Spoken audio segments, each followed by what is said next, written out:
आप देख रहे हैं SMZ न्यूज। कार्यक्रम एक मुलाकात रोशनी के साथ। कोशिश करेंगे अपनी तरफ से कि जो लुधियाना वासियों की उम्मीदें हैं उस पर हम खरा उतरें। कभी कभी थानेदार देखते थे, SI रैंक देखते थे, तो देख के बड़ा खुशी होती थी। अगर हम अपनी ड्यूटी अपने से स्टार्ट कर लें तो मेरे ख्याल है 70% ट्रैफिक की जो समस्या वैसे ही ठीक हो सकती है। भारतनगर चौक में डेली मिनिमम 2000 के करीब व्हीकल रेड लाइन जंप करते हैं। पब्लिक सपोर्ट मेरा ख्याल है अभी 20%। मेरा ख्याल नहीं है अभी कोई -1% माँ बाप, मैं भी उसमें आता हूँ। किसी ने बताया हो भी तेरी कंट्री के लिए, तेरी सोसाइटी के लिए, तेरे कंट्री के फ्लैग के लिए तेरी क्या ड्यूटी है, वो हम कभी भी नहीं बताते। अगर हम अपनी सोच बदल लेंगे तो ये कनाडा अमेरिका यही है। नमस्कार, मैं हूँ रोशनी और आप सबका स्वागत है आपके अपने शो एक मुलाकात में। और आज हम आपको रूबरू कराने जा रहे हैं ADCP से DCP प्रमोट हुए सरदार सुखपाल सिंह बराड़ जी से, जिन्होंने अपने जीवन के 11 साल स्पोर्ट्स को भी दिए और अपने जीवन में उन्होंने कई अचीवमेंट्स के साथ साथ महाराजा रणजीत सिंह और अर्जुन जैसे कई अवार्ड्स भी हासिल किए। तो आइए आपकी मुलाकात कराते हैं सरदार सुखपाल सिंह बराड़ जी से। Welcome sir, welcome to our show. Thank you ji, thank you. And सबसे पहले आपको कंग्रेचुलेशंस, आप लुधियाना में वापस आए एंड आपके प्रमोशंस के लिए आपको बहुत बहुत कंग्रेचुलेशंस। Thank you. ये आप लोगों की और मेरा ख्याल लुधियाना वासियों की दुआएं हैं जो हमें वापस लेके आई है, और हम कोशिश करेंगे अपनी तरफ से कि जो लुधियाना वासियों की उम्मीदें हैं उस पर हम खरा उतरें। Thank you. डेफिनेटली हमें भी आपसे बहुत उम्मीदें हैं और हम जानते हैं कि आप उन उम्मीदों को जरूर पूरा करेंगे। तो फर्स्ट ऑफ ऑल सर, आपने इतना लंबा जो अपनी जर्नी को तय किया है, ये जो सफर इतना बड़ा था, तो क्या आप हमेशा से ही इस पुलिस में आना चाहते थे या फिर आपके कोई और ड्रीम्स थे? एक्चुअली मैं आपको बताना चाहता हूँ कि मैं बेसिकली स्पोर्ट्समैन हूँ। मैं वॉलीबॉल प्लेयर हूँ जी। और मैं तकरीबन 20 साल के करीब मैं स्पोर्ट्स की है, और 20 साल में से 11 साल मैं कंट्री से खेला हूँ, इंडिया टीम से, और 4 साल मैं इंडिया टीम का कैप्टन भी रहा हूँ। और 2000 में मेरे को इंडिया गवर्नमेंट से अर्जुन अवार्ड भी मिला, जो हमारा स्पोर्ट्स का हाईएस्ट अवार्ड है। तो शुरू में डिस्ट्रिक्ट मुक्तसर से मैं हूँ। तो गांव में हम स्कूल में वॉलीबॉल खेलते थे, जैसे रूटीन होती है गांव की स्पोर्ट्स की। तो धीरे धीरे एक्चुअली क्या स्पोर्ट्स में, किसी भी स्पोर्ट्स में नेचुरल टैलेंट होना बड़ा जरूरी है। हाँ, नेचुरल टैलेंट के बाद जब आप हार्ड वर्क करोगे तो आप नेचुरली 100% परफॉर्मेंस दोगे। तो नेचुरल टैलेंट था, तो वहाँ स्कूल में DPPT थे जो जहाँ, उसके बाद कोचेस जिन्होंने मेरे को देखा। तो शुरू से एक ड्रीम था कि कुछ ना कुछ लोगों से अलग करने का।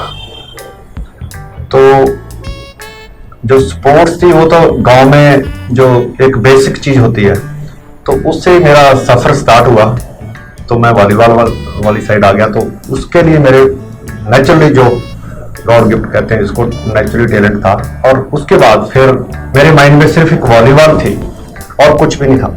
आसपास मेरे को कुछ नहीं दिखता, सिर्फ मेरा वॉलीबॉल थी। और मेरा एम था कि मैं कुछ ना कुछ, मतलब जैसे दिमाग में वो भूत कहते हैं जिसको सवार था, कि जैसे मैं अपने से अच्छे प्लेयरों को देखता था, जहाँ कोई पंजाब से खेलता था या यूनिवर्सिटी प्लेयर था, तो मेरे को बड़ा अच्छा लगता था। तो मैं भी, मेरे दिमाग में आती थी मेरा भी मतलब स्पोर्ट्स की फील्ड में नाम हो, या मैं भी अच्छा खेलूँ, पंजाब का कलर मिले, फिर इंडिया कलर मिले। तो बस वो रूटीन में चलते चलते मेरा सफ़र एक गांव से लेके college level, university level, state level और फिर कंट्री लेवल में कंट्री से खेला हूँ। उसके बाद जो पुलिस का, जैसे आपने पूछा, तो जैसे कि शुरू में हम छोटे थे तो जो एक कभी थानेदार देखते थे, SI रैंक देखते थे, तो देख के बड़ा खुशी होती थी। बड़ी टॉर है इनकी फील्ड में, लोग देखते हैं थानेदार घूम रहा। तो थोड़ा एक मन में था एक शुरू से।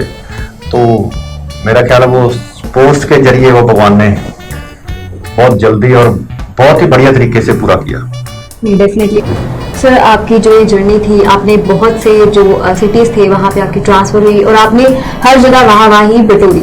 तो सर इसमें से कोई ऐसा इंसिडेंट हो जो आपको लगता है कि मतलब जिससे हमें कुछ सीखने को मिलता हो या सबको वो सुनना चाहिए, डेफिनेटली अगर कुछ ऐसा है तो हमारे साथ जरूर शेयर करें। एक्चुअली हम लोग सोचते हैं कि लाइफ बड़ी लंबी है, 70 साल 80 साल 90 साल, पर मैं कहता हूँ ये बहुत ज़्यादा लंबी नहीं है, बहुत छोटी है।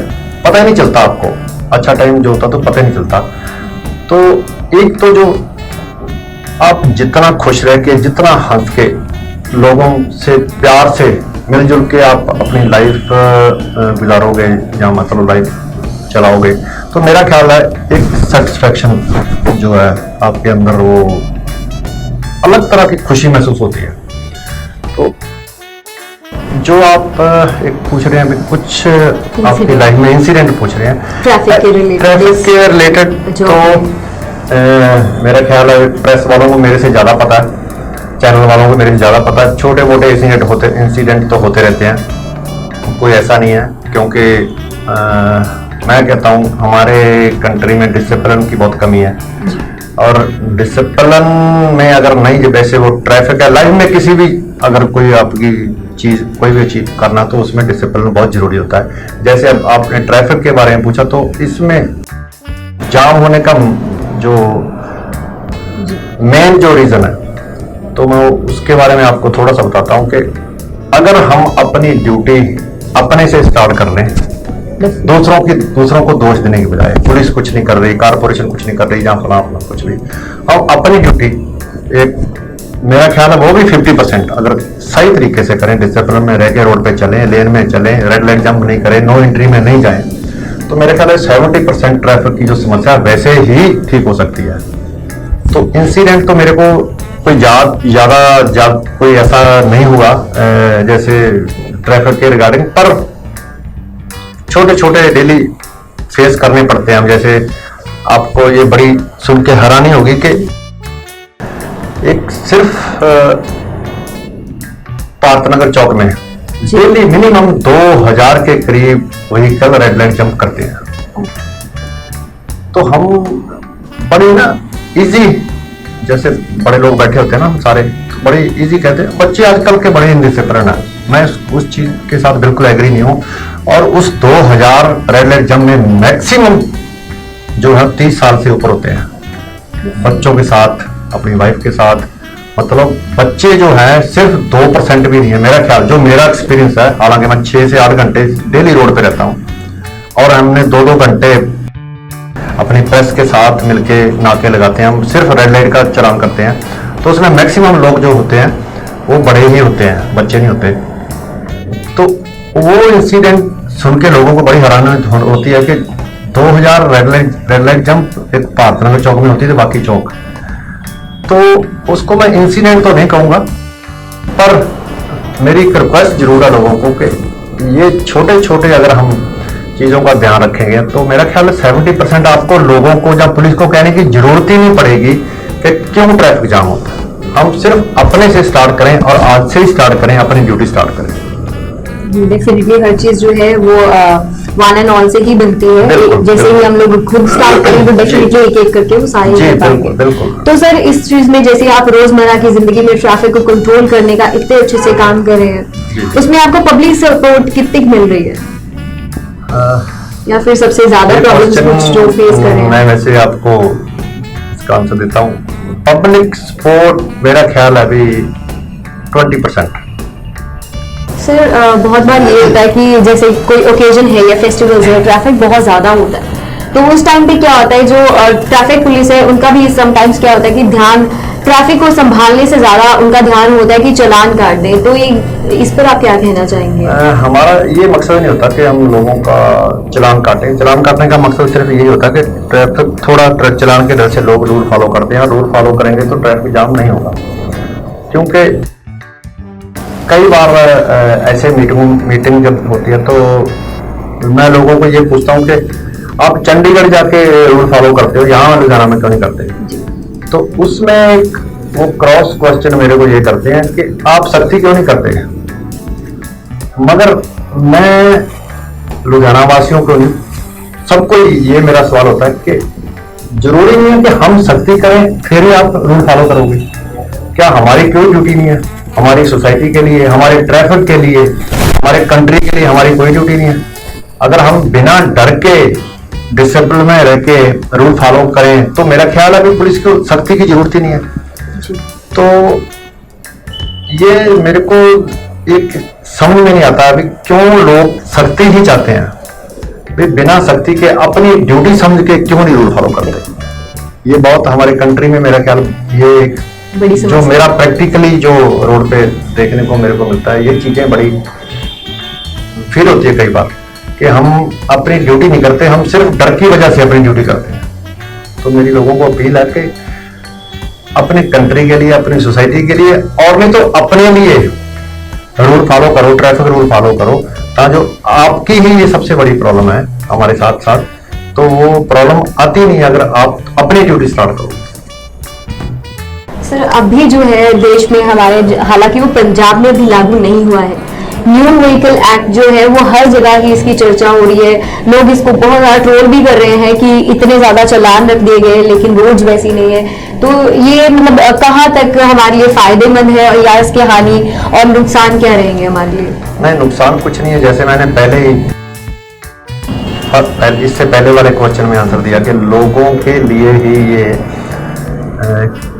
जैसे फॉरेन में क्यों हम रूल फॉलो करते हैं, वहाँ आपको टिकट मिलती है मौके पे, एक फाइन हो गया। नंबर 2 आपका लाइसेंस पंच होता है, उसके नंबर डाउन होते हैं। नंबर 3 वहाँ मंथली इंश्योरेंस होती है, आपकी इंश्योरेंस आप होती है, अगर कोई आप रूल फॉलो नहीं करते तो आपका लाइसेंस कैंसिल हो जाता है।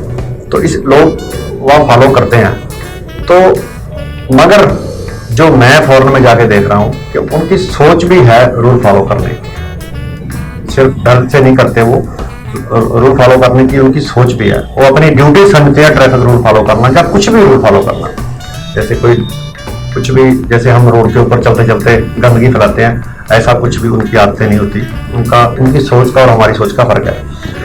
तो जैसे मैंने आपको बताया कि डर से, जैसे चंडीगढ़, वो मेरे को बोलते थे लोग, चंडीगढ़ में डर होता है इसलिए आप, तो फिर सरकार ने मेरा ख्याल ये सोचा था कि अगर डर से ही लोगों ने मानना है, अपनी ड्यूटी नहीं करनी, तो फिर थोड़ा फाइन ज्यादा होगा तो कम से कम थोड़ा कंट्रोल होगा। और इस डर से देखो, आप व्हाट्सएप पे भी देखते हैं, आप न्यूज में भी सुनते हो, इस डर की वजह से लोगों ने बहुत लोगों ने लाइसेंस बनाने शुरू कर दिए हैं। लाइसेंस बनने की जो गिनती है, मेरे को लगता है काफी गिनती में हो गया।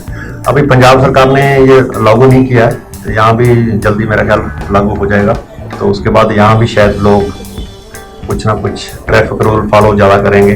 तो ये चीज मेरा ख्याल तो बुरी तो नहीं है, मगर हाँ, जो ऐसे आप कह रहे हो उस टाइप की रोड नहीं है, वो चीज अलग है। वो जो जिसकी गलती है वो चीज अलग है। रोड ठीक नहीं है या कुछ भी फैसिलिटी नहीं है, मगर जितनी फैसिलिटी है कम से कम उसको तो हम फॉलो करें। कम से कम वो तो उस रूल तो, और फैसिलिटी के साथ ठीक है, कई जगह रोड टूटी हुई है, कई जगह जेब्रा क्रॉस नहीं है, वो चीज अलग है। मगर रेड लाइट जंप कर रहे हैं हम, रेड लाइट सामने है, तो वो तो हमारी गलती है। थोड़ा सा ना यहाँ हमारे कंट्री में प्रॉब्लम है, अपनी गलती छुपाने के लिए अगले को दोषी ठहराना हम पहले ही सोच लेते हैं। हमें कोई दोषी ठहराए, पहले अगले की गलती निकाल दो। ये चीजें हमारी सोसाइटी में है, काफी है। तो जो फाइन जहां तक बढ़ाने का सवाल है, जहाँ वो फैसिलिटी का सवाल है, उसका उस फैसिलिटी के साथ ज्यादा कोई मेरा ख्याल कॉम्बिनेशन नहीं कह सकता मैं, क्योंकि रूल फॉलो करना हमारी ड्यूटी है, रोड बनाना सरकार की ड्यूटी है। तो मेरा ख्याल अगर सरकार किसकी है, हमारी, उसमें भी हम इंडियन ही है, हिंदुस्तानी है, तो सोच हमारी सबकी बराबर है। सोच में कोई फर्क नहीं है, बेशक कोई मिनिस्टर है या हम ही बनाने वाले हैं सरकार भी। तो जो मैं अपनी स्पोर्ट्स की लाइफ में देखा है, फॉरेन कंट्री में बहुत देखी है मैंने कंट्री, हमारा और उनका सोच का फर्क है। वो डिसिप्लिन में रह के ट्रैफिक रूल या कोई भी लाइफ सोसाइटी जो रूल फॉलो करते हैं, तो वैसे ही उनके देखो, कल परसों एक मैं व्हाट्सएप पे देख रहा था, उनका प्राइम मिनिस्टर कनाडा का उस साइकिल पे जा रहा था। तो हमारे और उसमें ये चीजें का काफी मतलब डिफरेंट है। तो थोड़ा सोच बदलने की जरूरत है। तो हमारा भी कंट्री ऐसा नहीं है, बहुत अच्छा कंट्री है कनाडा, अमेरिका, हम भी, हमारा कंट्री बन सकता है अगर हम अपनी सोच बदलें। सर आपने इतना वैल्यूबल टाइम हमें दिया, उसके लिए बहुत बहुत शुक्रिया। पर जाते हैं इससे पहले आप प्लीज़ हमारे दर्शकों को कोई मैसेज ज़रूर दें। हाँ, मैं ज़रूर एक मैसेज अपने दर्शकों को देना चाहता हूँ और उस हर माँ बाप को वो मैसेज देना चाहता हूँ कि हम अपने बच्चों के लिए क्या करते हैं। जैसे कि मैं पहले ही बता चुका हूँ कि हम अपने बच्चों के लिए, सारे माँ बाप यही कहते हैं कि हम अपने बच्चों के लिए बहुत कुछ करते हैं, मगर उस बहुत कुछ में जो बहुत कुछ वाली जो बात है ना, उसमें एक जो अहम चीज़ है वो हम हमेशा भूल जाते हैं। उसमें मैं भी आपके साथ हूँ, मैं भी भूल जाता हूँ। हम कभी भी अपने बच्चों को अच्छे संस्कार, सब कुछ बोलते हैं, अच्छे संस्कार देते हैं हम बच्चों को, मगर उस अच्छे संस्कार में एक बात सबसे जो अहम है, बेटा तेरी कंट्री के लिए तेरी क्या ड्यूटी है, तेरे कंट्री के फ्लैग के लिए तेरी क्या ड्यूटी है, वो हम कभी भी, ये मेरा चैलेंज है। मेरा ख्याल नहीं है भी कोई -1% माँ बाप, मैं भी उसमें आता हूँ, किसी ने बताया हो भी तेरी कंट्री के लिए, तेरी सोसाइटी के लिए, तेरे कंट्री के फ्लैग के लिए तेरी क्या ड्यूटी है, वो हम कभी भी नहीं बताते। और मैं अपना एक्सपीरियंस बताता हूँ, मेरे को कंट्री के फ्लैग के बारे में कब फील हुआ था, 86 एशियन गेम में हमारा ब्रॉन्ज मेडल था इंडिया टीम का, और जब तीनों टीम में लाइनअप होती है, मेडल उनके गले में डाले जाते हैं, फर्स्ट सेकंड थर्ड, तो जो फर्स्ट टीम होती है उसका नेशनल एंथम चलता है, राष्ट्रीय गान वहाँ चलता है, और हमारे सामने जो है 3 फ्लैग होते हैं, फर्स्ट सेकंड थर्ड, वो स्लो ऊपर हो जाते हैं। तो उस टाइम मेडल हमारे गले में था और सामने वो जो कंट्री फर्स्ट था, चाइना था, तो उस कंट्री का वो नेशनल एंथम बोला जा रहा था, और कंट्री तीनों फ्लैग जो स्लो ऊपर जा रहे, तो उस टाइम मेरे दिमाग में बात आई थी, हमने बड़ी खुशी हुई थी, और भी कहीं हमने अपने कंट्री का फ्लैग ऊंचा किया। तो वो उस दिन के बाद मेरे दिमाग में खुशी और एक ड्यूटी, मतलब जो मेरे को याद रहती है, वो कि हम अपने बच्चों को अपने कंट्री की ड्यूटी, कंट्री के लिए क्या ड्यूटी है और कंट्री के फ्लैग के लिए क्या ड्यूटी है, हमारी सोसाइटी के लिए क्या ड्यूटी है, वो जरूर बताएं, ताकि उनकी सोच हम बदल सकें। अगर हम अपनी सोच बदल लेंगे तो ये कनाडा अमेरिका यही है, जरूरत नहीं जाने की, क्यों भागते हैं हम वहाँ। तो ये चीज़ें मैं हर माँ बाप को रिक्वेस्ट करूँगा कि अपने बच्चे को ये चीज़ें जरूर प्लीज़ बताएगा। थैंक यू सर, अपना इतना वैल्यूबल टाइम हमें देने के लिए बहुत बहुत धन्यवाद। Thank you.